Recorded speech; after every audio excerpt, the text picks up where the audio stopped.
Hi, Mage the Podcast fans. This is your host, Terry Robinson, and my guest today, not quite in studio, but on Skype with me, is the newest member of the Mage the Podcast team. His name is Ira Grace, and he's going to be running our Mage the Ascension Twitter Chronicle, and I am super fascinated to figure out how one of the most complicated RPG systems is going to be run over a medium where your maximum number of characters is 280 characters. Ira, how you doing? I'm doing all right. How are you, Terry? I am splendid. I released my first supplement on the Storytellers Vault. It's a Magickal Fiasco, a full-tilt guide to story creation, and it is a way of rolling a bunch of dice as a way to hopefully come up with a plot web. So you roll a bunch of dice, you figure out your initial characters, and the goal is to help define the relationships between them. People come up with a bunch of characters, but they don't necessarily do an amazing job of explaining the links between characters. They kind of have these free agents going out and about in the world in the same way that you play certain like computer or video game RPGs, and you have these fully formed shopkeepers and you have these fully formed townsfolk, but there's absolutely no sign that they are interacting with any of their neighbors.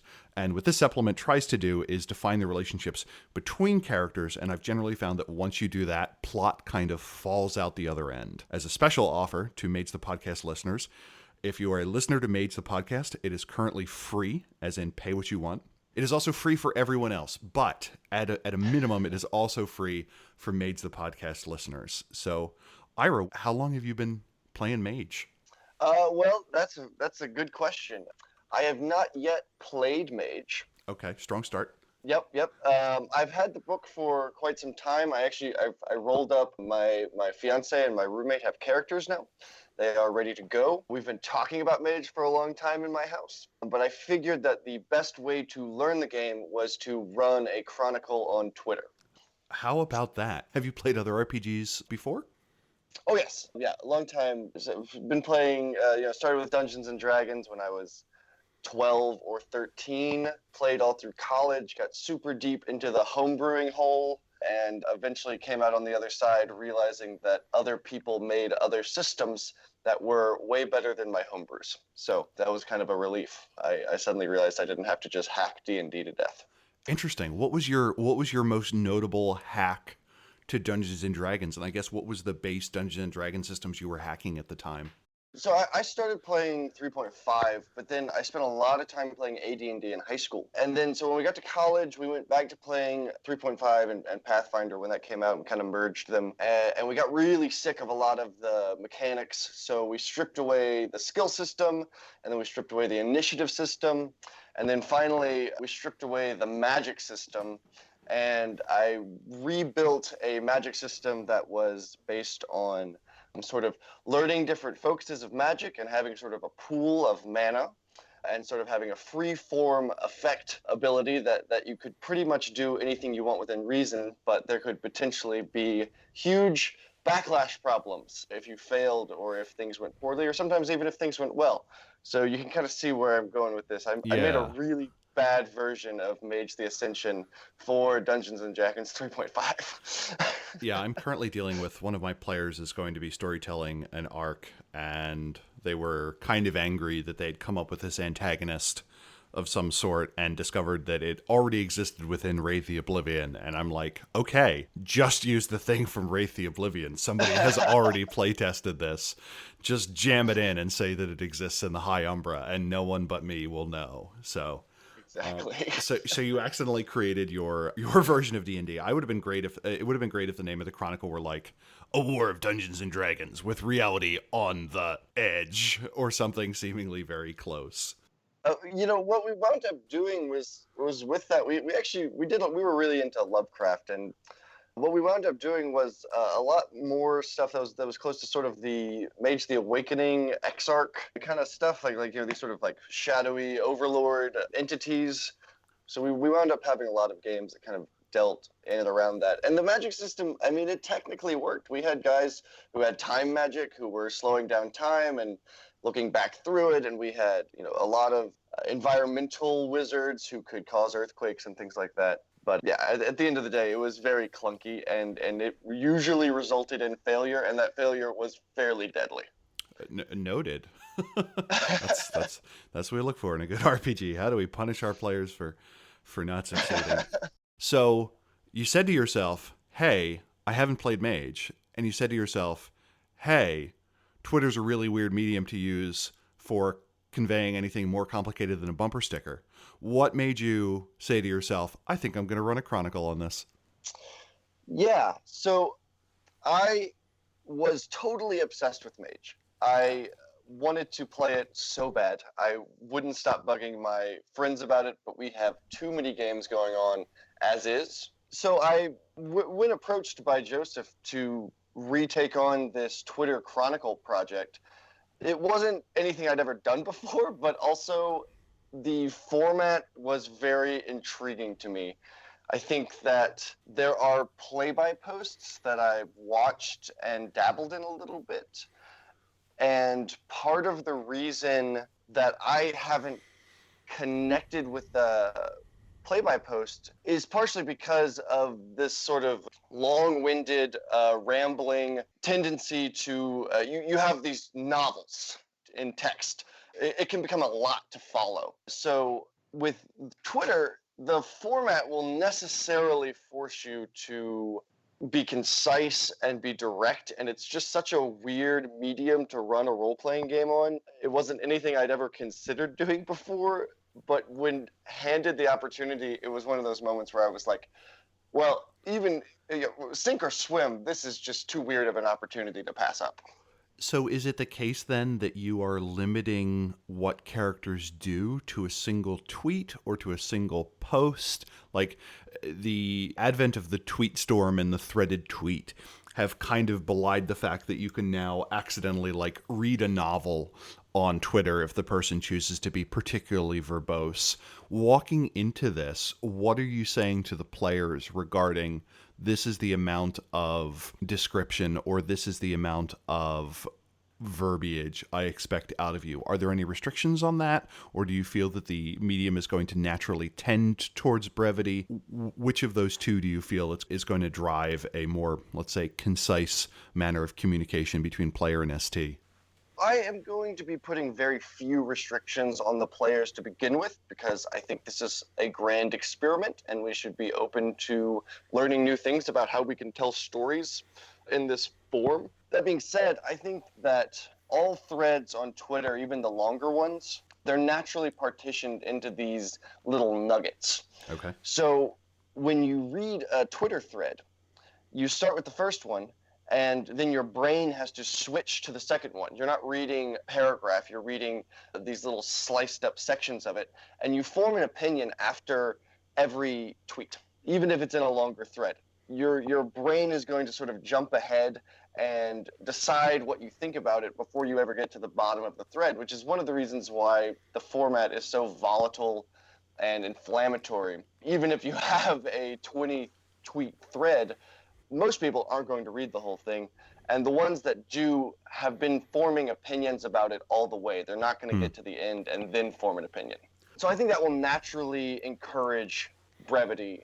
I think that sort of disconnect is a really interesting way to communicate, because it's going to force players to interact with the information that they're being given very differently than I think in a normal play-by-post or a normal tabletop situation.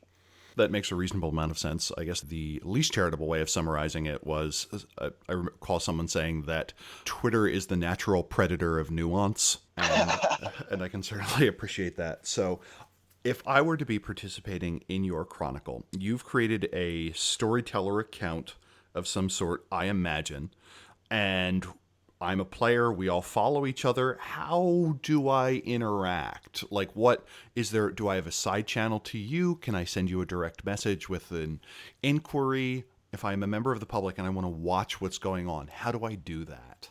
I have a Mage Storyteller account at Mage Storyteller, and each person that wants to participate will be expected to make a dedicated account for their character.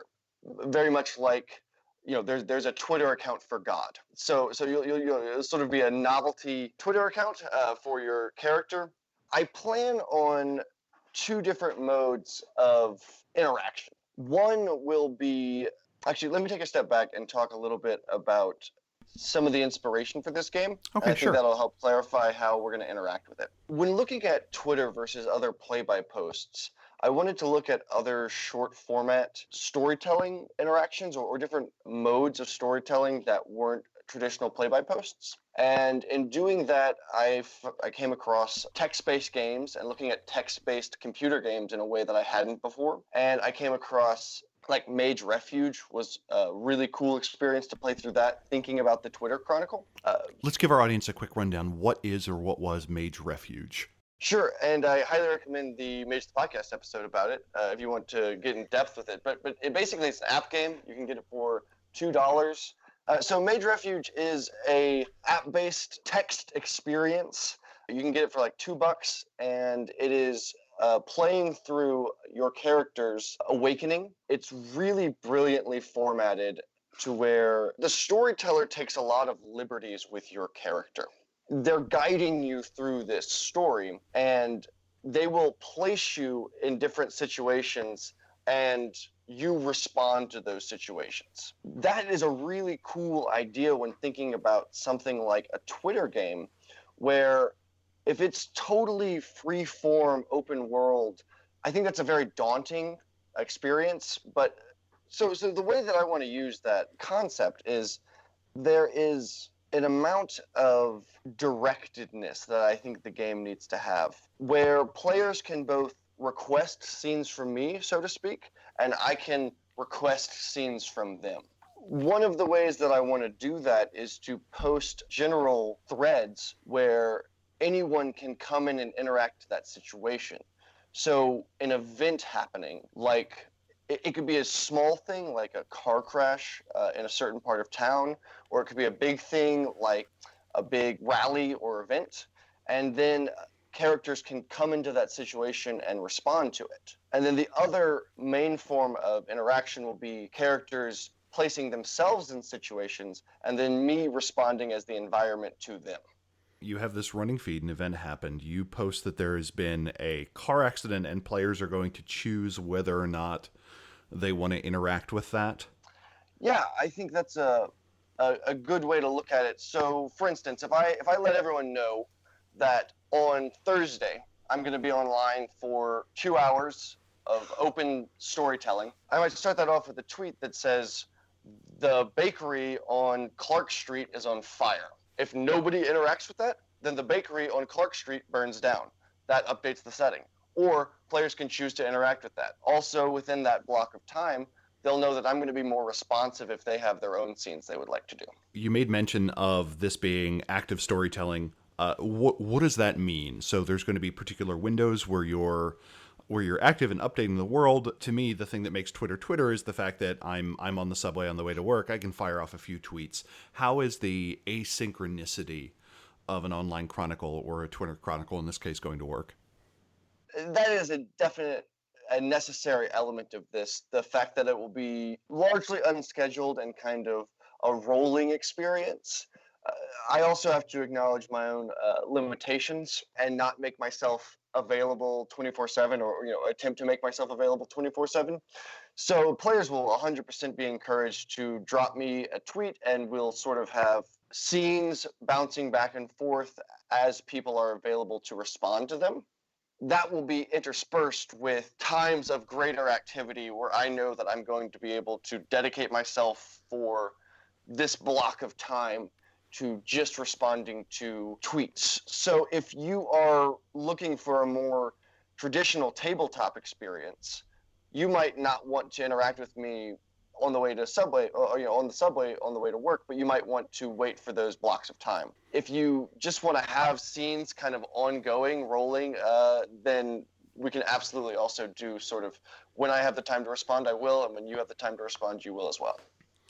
Do you plan for players to have the opportunity to take over NPCs, or what the storyteller is going to do, or alternatively to have assistant storytellers for any systems questions, or is it basically more or less just you and just the players? I'm 100% open to the idea of expanding the storytelling team. I just listened to your episode with Bob Batton of 25 years of Vampire the Masquerade, and I briefly played in their Curse of Caine game. The only reason I quit that game was I had to make some budget cuts. They have an amazing staff that is super responsive and is always on, for the most part, and always down to help you out or to answer questions. They also have a lot of player interactions. Both of those things, I think, are goals to strive for. I don't mind players taking certain liberties with the world within reason. And we're drifting close to mechanics questions. We're drifting close to sort of the mechanics issues with that, and then the setting issue with that. So on the mechanics side, most things in this game hopefully won't require dice rolls, which opens up for a lot of player interactions as well, and them having the ability to take liberties with certain aspects of the world. The other part, the settings question, and we can get more into this later, but I do want the game to have sort of a conspiracy. It's about who are your friends, who can you trust, and with that, they can't take certain liberties with like answering kind of those big, broad questions. But anything underneath those big, broad mysteries that I want to build into the world, I'm fine with it being a collaborative storytelling experience. Okay, so you've started to mention mechanics and themes. What is the name of the Chronicle, and what do you consider to be the mood and the theme of it? The Chronicle is going to be called Mage Duplicity, and it is going to be set initially in Washington, D.C. And I say initially because I'm not restricting players to staying in Washington, D.C. I think that if we had players operating in different cities, that could offer a lot of interesting problems and stories to tell.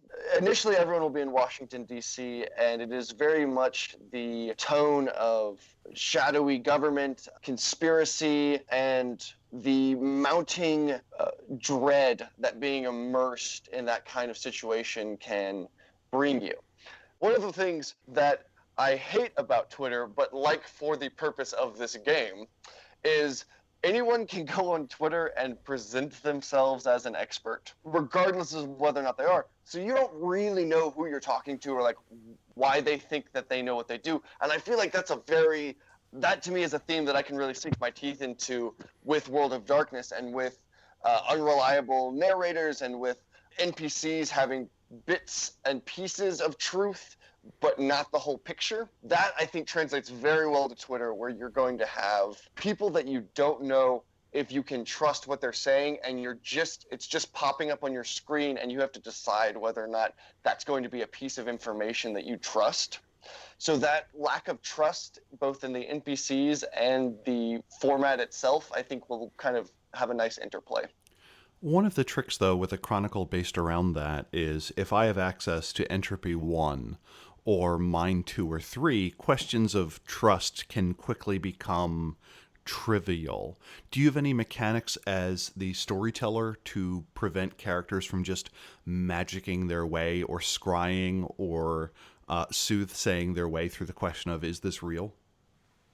Yeah, that's interesting, and I think I'll probably come up with more tools as time goes on, but my instinct is this is a political game. One of the great things about politicians is that, again, one of the great and terrible things about politicians is that when they lie, they try to lie with a grain of truth built in there, and I think that can subvert some of those magical effects where you can scry into their mind and see if they're telling the truth, but you're only going to learn whether or not they believe they're telling the truth.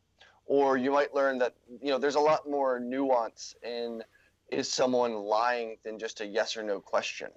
I think exploring those themes can allow players to still feel like their magic is being useful without just obliterating the entire intrigue aspect of it. So are the characters mostly interacting with mortals or night folk? DC is notable for being a hub of vampire activity in the V20 continuity. I don't know about V5. You have Marcus Vitel, who is this fifth generation La Sombra who's attempting to turn it into a haven for Anarchs. Is any of that being included in there? Do you have crossover elements to it? How does this fit into the wider World of Darkness? So I want to put this out right at the front. I am not overly concerned with existing meta plot. Okay. I take it as inspiration, but not necessarily as hard fact. Mostly because this is a game on Twitter. I don't want to get into setting questions with players where they say to me, well, in this book, it says that this street is completely dominated by Malkavians. So what do you mean that there is a Euthanatos chantry here, or whatever? I'm throwing out a lot of the hard canon to expedite sort of the game itself, and to preserve a lot of the mystery elements of it. That being said, on crossover, I definitely have a few places here and there where you might encounter other night folk if you go down the right or wrong alleyways or into the wrong boardrooms. It won't be a heavy crossover game. You're not going to be dealing with rampaging vampires all over the city or huge amounts of werewolf influence. I like a game where the characters don't know a whole lot about other night folk, about other traditions necessarily even. I like a game that's made up of individuals and less of a game made up of these sort of monolithic organizations. So in the meta plot, I'm taking a little bit from Revised, I'm taking a little bit from First Edition, I'm taking a little bit from sort of all over the place and spinning that together with something that helps support my own flavor. To that point, the Council of Nine Traditions is destroyed, yes, but no, the Avatar Storm didn't happen. They were destroyed through much more earthly means. And I want to make those hard turns because I don't want, because a lot of the meta plot elements I didn't see supporting this type of game. If you can just head down to your local council meeting spot and have a bunch of questions answered for you, that is going to dispel a lot of the mood that I'm going for. At the same time, I want Horizon Realms to be a thing. I want people to be able to explore the Umbra. I think that's a really exciting part of the game. So I want both of those things to be true, and that was the way that I saw to do it.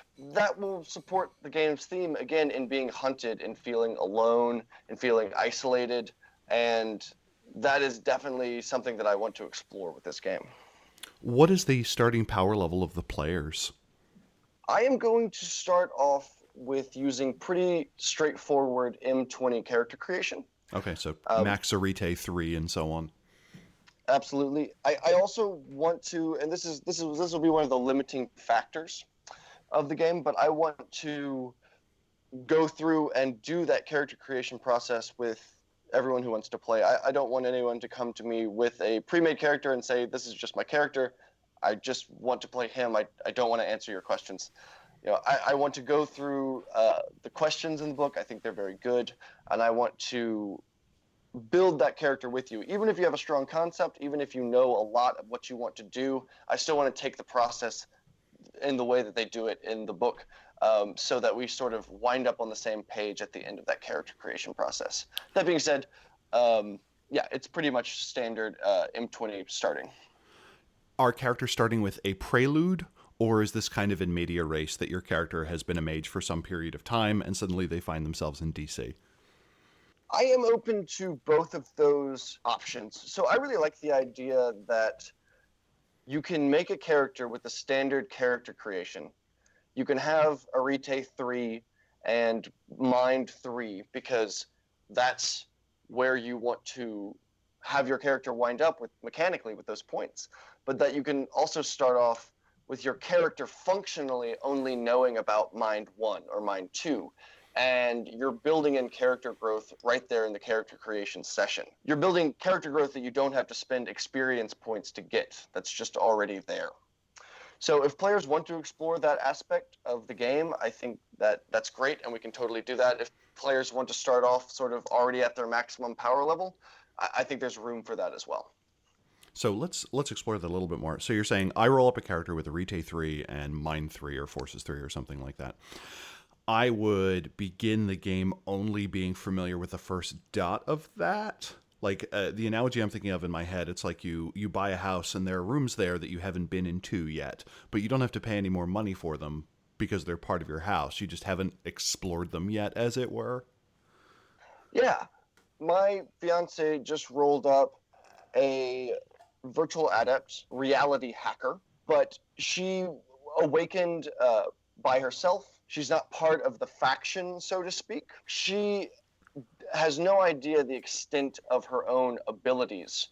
She only knows that she's a detective, and she knows that her gut instincts are right, and she can she has this preternatural ability to track down criminals, to understand their motives. She's a mind and correspondence mage, and she can track down and understand criminals better than she should be able to. She's coming into these powers. Now, on her sheet, she has Mind 3, but her character, she wants to go through learning about that power and coming to understand it from her character's point of view. So right now, she's pretending basically like she kind of only has Mind 1, but she can very quickly advance into Mind 3 as the narrative allows.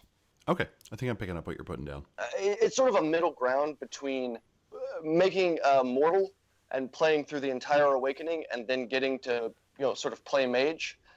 It's a middle ground between that and jumping in. I'm a 20, I've been awakened for 20 years and I know how to make people do what I want. Is this going to be almost exclusively text-based, or are you going to be leveraging the power of the internet to have pictures, videos, audio snippets, and so on? Oh, absolutely. I am gathering a huge database of pictures. I think that is one of the strengths of the format. So when trying to communicate setting information through Twitter, I can't do long, lengthy threads. Like I said, I don't think that's the best way to do it. I think being succinct is a feature of the game. That being said, I can totally throw a picture up. I can totally throw a link up, or all those sorts of digital props. I am very down for it. Additionally, in order to keep everyone on the same page, I want to do a weekly or bi-weekly update of the game that will be pinned at the top of the channel so that people who maybe haven't been following every thread can get a sense of what's been going on in the game. So we're talking about this now. You've mentioned your work as a storyteller. You've mentioned one of the players. How are you recruiting players? Are you still looking for more? If our audience is interested, should they do? I have just started my character recruitment drive. You can definitely still apply. You can either message me at Mage Storyteller on Twitter, or you can send an email to invertedavatar@gmail.com. You are so cool. We will be doing character creation all through the month of July. We are planning to launch in August. There is a limiting factor on the number of people I can feasibly process. I am going to let that be the limiting factor to the game. So as people send in applications, I will process them. We'll get their character made. And when we launch, they can start playing. If launch comes and I don't have everyone processed, then it's kind of going to be a waiting list situation. As I feel I have the capability to add more people to the game, I will. At this time, I don't have a set number of what that cap looks like. It's going to be more of I ran out of time to do this week. I have to do my real world stuff now, and I will get back to you as soon as I can. But I will try to communicate that very well as people apply, sort of when I expect to be able to get to them. And since you are doing this at the grand old price of free, I am pretty confident that even if someone doesn't get in, they are getting what they paid for, i.e. nothing. So if our listeners are curious about this, they can contact you at one of those 2 points. Try and get that in sooner rather than later. Do you feel that with Windows, what times of the day do you feel you're going to be active? The question in my head is something to the effect of, we have a listener in Brisbane, or we have a listener in Vienna or Hyderabad or Brasilia. What times are you shooting for, just so they can say, hey, this actually syncs up with my availability in local time? I am Central Standard Time. I typically am free in the evenings and on the weekends. I have an 8 to 5 job. I also am not opposed to spending part of my lunch break working on this. But generally speaking, it will be evenings, Central Standard Time, and then a lot of availability on the weekend. So if you are a listener and you would like to play and you have a radically different time zone than me, that makes playing hard. Well, I play a game every Sunday with my good friend who is in Japan. We wake up Sunday morning to do it so that we can find some time to link up. I will be doing the same thing for this game. I'll try to keep my times a little bit shifting, so that I can hit different pockets of people. It won't be the only time I'm available is Thursday afternoons between 7 and 9. I'll try and change that up week to week so that I can hit different folks. And how collaborative is this in the sense with the players? Like, for instance, you have the best comparison I can think of is historically in Mind's Eye Theater for in-person LARPs. Players tended to be somewhat adversarial with one another. That is slowly giving way to a Nordic style of, okay, I want to fight your character and I want you to win because that'll give me a setup to do this, so on and so forth. To what extent are the players being pitted against each other? They can pit themselves against each other if they would like. I think that there will be some political machinations in the game that will make that a reality. That being said, from a player-to-player standpoint and not a character-to-character standpoint, I would like this to be very collaborative. I want you to work with me. I want you to work with your other characters. I would love it if people had their own private message threads and talked about things they would like to see and things that they would like to do. We're trying to tell a good story here. We're trying to, show off, I think, a different side of the game that can be accessed through doing this weird medium on Twitter. And to do that, I think it'd be better if we were collaborative than if we were not collaborative. Also, it's by its very nature going to be difficult to do a lot of combat. I'm more interested in intrigue and then very, very short and intense combat. I think that's what Twitter is going to lend itself to. So the fighting will be narratively driven. The conflicts will be narratively driven. If your characters come into conflict with one another, great. Then that's probably going to result in some sort of resolution of that conflict. But I don't think people should come into this with an adversarial mind. You should not be trying to snipe off as many other player characters as you can. And that's going to be part of the review process. In our interview with Chris Zac, he said the glory of an online Chronicle is if you're willing to tell a story, there's probably 10 times as many players interested in participating than would be the case if you were actually meeting in meet space. And I imagine part of your application process is, okay, so what kind of game of Mage do you want to run? Sorry, this doesn't meet with what I want to do. So let's take a second to draw very specifically on what kind of player are you looking for? I am looking for players that are willing to take liberties with the system and the setting, to explore it in new ways, and to be open to new interpretations of it. And I am looking for players that, when it comes to player relationships, are going to be very supportive, even if their characters are in conflict. And then on a more technical level, I am interested in players that are willing to kind of dive into this format and try and find out what they can do with Twitter that maybe they couldn't do in other games, to explore the storytelling with me. If you come into this thinking it's going to be just like a forum or a Discord-based play-by-post, I think you're going to be disappointed, because I think Twitter is going to limit a lot of the things that make those formats great. But if you come in this with an open mind and a willingness to explore a very strange mode of storytelling, I think we're going to have a lot of fun together. And I think we're going to tell a really interesting story. So this kind of reminds me, I am starting to get a Blades in the Dark Chronicle up and running, and the first rule of GMing they give you is be fans of your players, and it sounds like that you want your players to be fans of your other players, as opposed to viewing them necessarily as impediments or pawns to their own acclamation of power.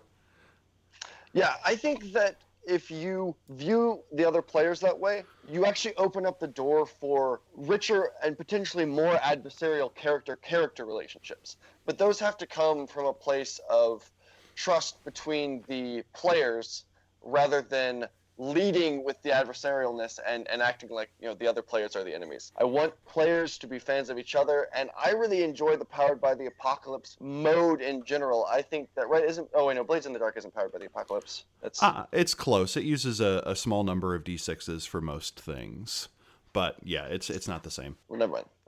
Cut that little part out. That's what is it about the Powered by Apocalypse system that you like in this particular case?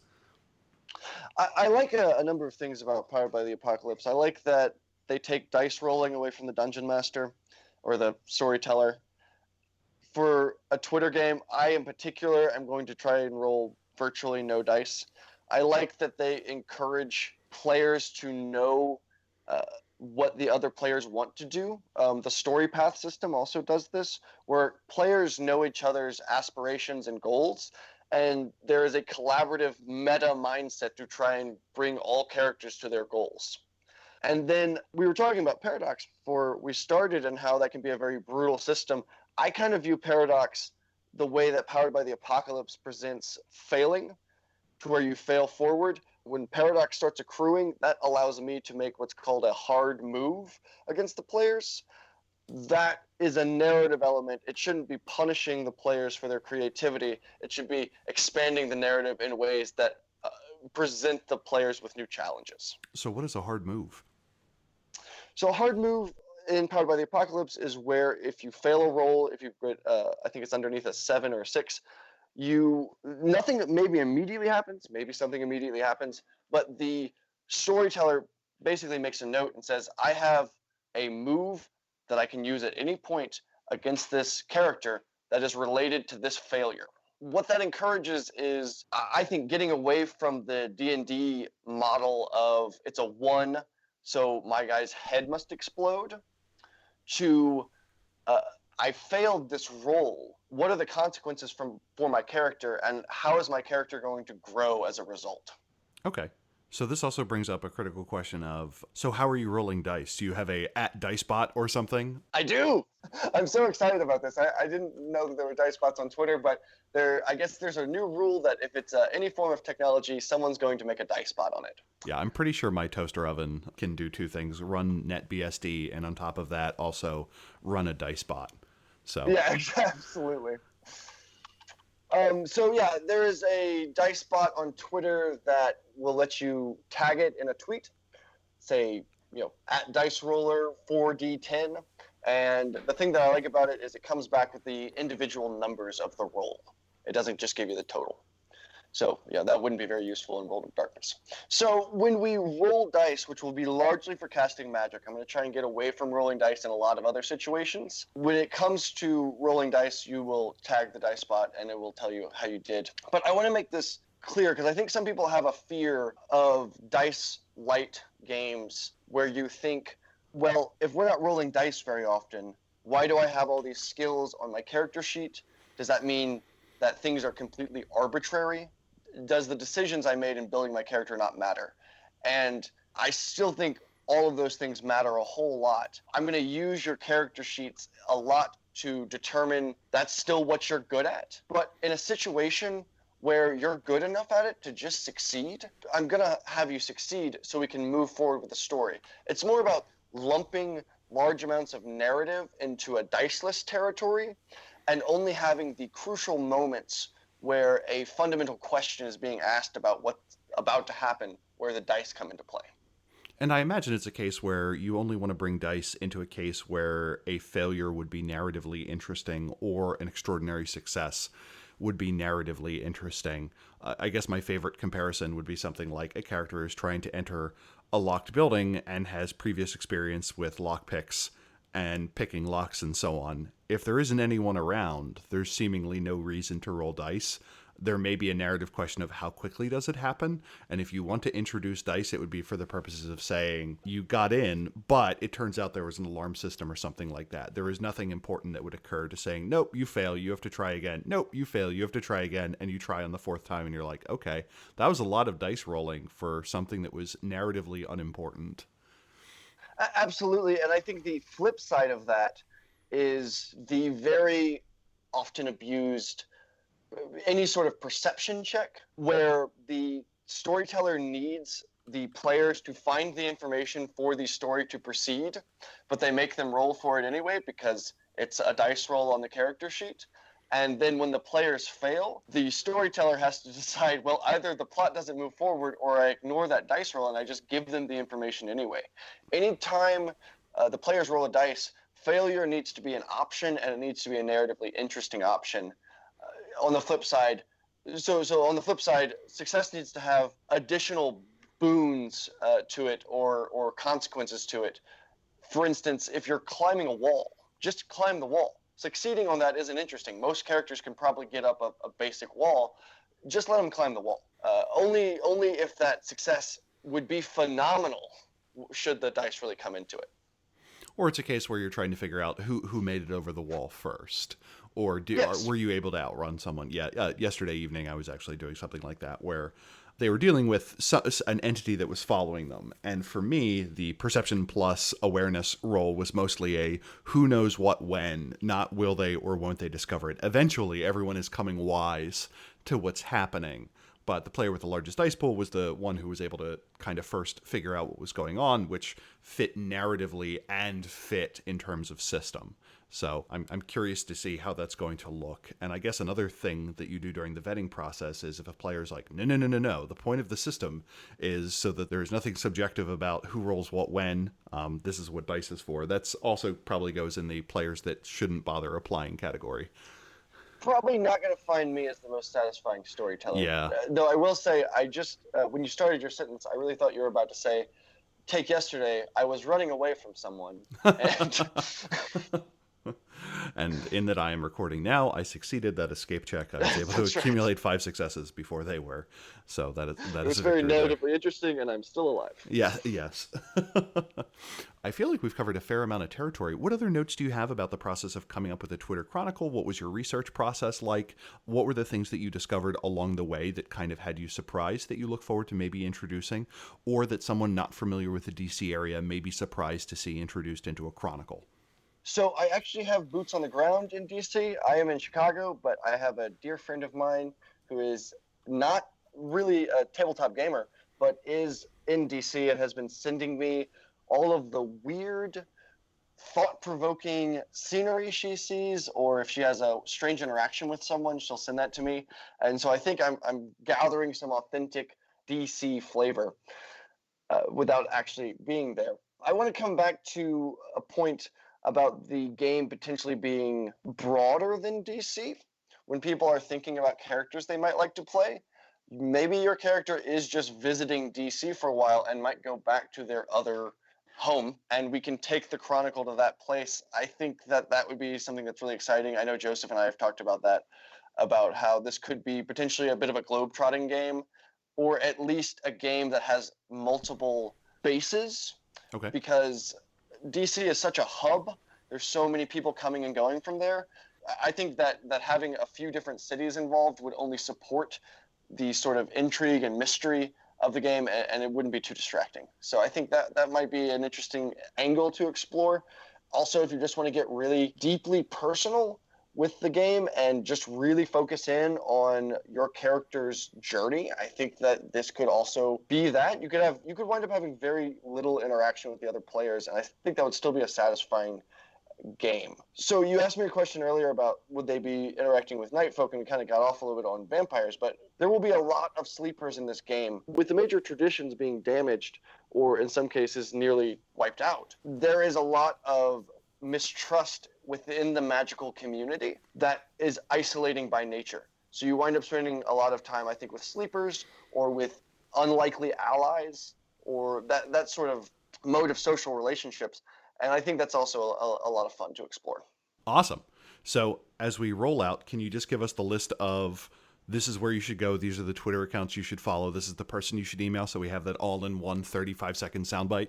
If you would like to follow the main storytelling account, that is at Mage Storyteller.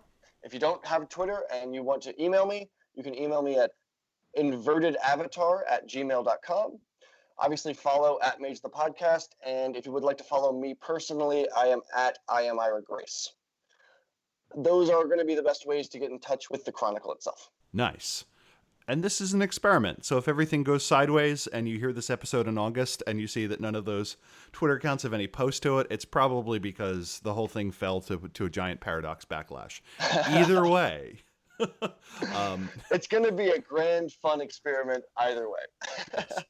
If you've enjoyed this interview and it's the first one you're listening to, please subscribe to Mage the Podcast. Visit us at magethepodcast.com and listen to us on Anchor.fm, Spotify, or through the podcatcher of your choice. If you're a fan of iTunes, which doesn't really exist anymore, but you still want to leave a review on it, which I assume you can do, but I'm not entirely sure, I strongly recommend you leave that review. It helps us reach new players. If you are a writer, creator, storyteller, or person of interest in the world of darkness, particularly in Mage, drop us a line at magethepodcast@gmail.com. We'd love to talk to you or at least hear your story. If you have any questions for us, want to get in contact with one of our hosts or one of our guests, or have an idea on where you think the show should go, again, drop us a line at magethepodcast@gmail.com. Your non sequitur Mage the Ascension quote of the episode is, now I'm going to go to my bookshelf, most of the club's regulars claim to be bisexual. For the most part, this allows them to dress androgynously and fuck anyone they please, without considering the true nature of their sexuality. If you know what book that's from, you're a dork, and we love you for it. Terry out.